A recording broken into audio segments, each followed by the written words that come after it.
नमस्कार मित्रांनो, मुद्द्याचं बोला या यूट्यूब चॅनलमध्ये तुमच्या सर्वांचं हार्दिक स्वागत। मंगेश साबळे पाटील हे नाव आपल्याला माहितीच आहे। याच मंगेश साबळेंनी गुणरत्न सदावर्ते जे की मराठा आरक्षणाला नेहमी विरोध करत असतात, त्यांची थेट मुंबईत जाऊन त्यांच्या घराखाली उभी असलेली गाडी फोडलेली होती। मराठा के नारे लगाते हुए गाड़ी की तोड़फोड़ की। आता याच मंगेश साबळेंनी पुन्हा एकदा गुणरत्न सदावर्तेंना एक गंभीर इशारा दिलेला आहे। दरवेळेस प्रमाणे गुणरत्न सदावर्ते यांनी मनोज जरांगे पाटलांना रोखण्यासाठी थेट पोलिसांकडे तक्रार केली आहे। घुसो घुसो घुसू हे कोणत्या प्रकारचं वर्तन आहे आणि अशा गोष्टींना लगाम लावणे जरांगेला हे आंदोलन करताच येणार नाही। याआधी देखील मनोज जरांगे पाटील 26 जानेवारी रोजी मुंबईत जाणार होते। त्याआधीच त्यांनी मुंबई हायकोर्टामध्ये याचिका दाखल करून जरांगे पाटलांना देऊ नका अशा प्रकारच्या सूचना करा असं देखील एक लेखी अर्ज केला होता। तर मनोज जरांगे पाटलांना नोटीस देखील धाडण्यात आली होती आणि तशाच प्रकारचा प्रकार त्यांनी आता केला आहे।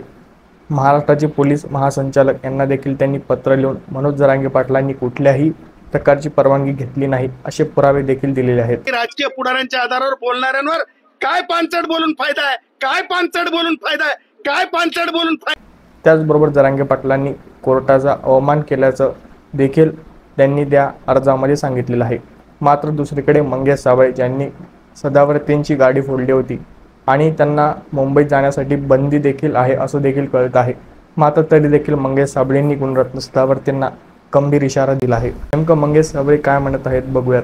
मुंबई कुणाच्या बापाची नाही, यावेळी तू आडवाई तुला दाखवतो काय ते, अशा प्रकारचा इशारा मंगेश साबळे यांनी गुणरत्न सदावर्ते। त्यानंतर आता सदावर्तेची सुरक्षा ही वाढवली जाते। मराठी मुंबईत गेल्यानंतर सदावर्ते हे मुंबईच्या बाहेर पळून जातील की तेथेच राहतील देखील मोठा प्रश्न आहे। बोलणारे बाळगुंड आहेत, जे आमच्या याचिका करणारे आहेत, जे शिव्या देणार आहेत, तुम्हाला त्या वकिलाला तुमच्या सांगून द्यावं की तर आपण एवढ्या या 2-3 गोष्टी लक्षात घ्याव्या। तर जर मराठा समाज आक्रमक झाला तर सदावर्तेंच्या घराची सुरक्षा देखील वाढवली जाऊ शकते आणि मंगेश साबळे जे की आपल्या अनोख्या आंदोलनामुळे चर्चेत असतात ते नेमकं काय करतात याकडे देखील सर्वांचे लक्ष आहे। हा व्हिडिओ तुम्हाला आवडला असल्यास चॅनलला सबस्क्राईब करायला अजिबात विसरू नका। मनपूर्वक धन्यवाद।